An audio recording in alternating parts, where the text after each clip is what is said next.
ยรักกันนั่นคงเป็นความผูกพัน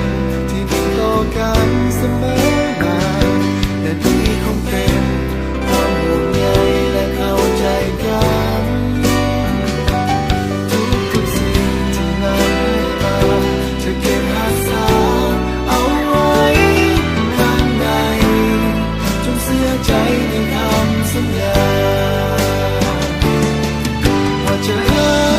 กเพียงนานรักกันตลอดไปสุดหัวใจของอ้ายมีแต่นั้นจากวันนี้สู่วันนิรันดร์จะรักซื่อตรงทุกอย่างบ่มีทางที่อ้า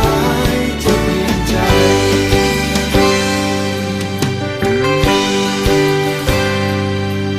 และจะ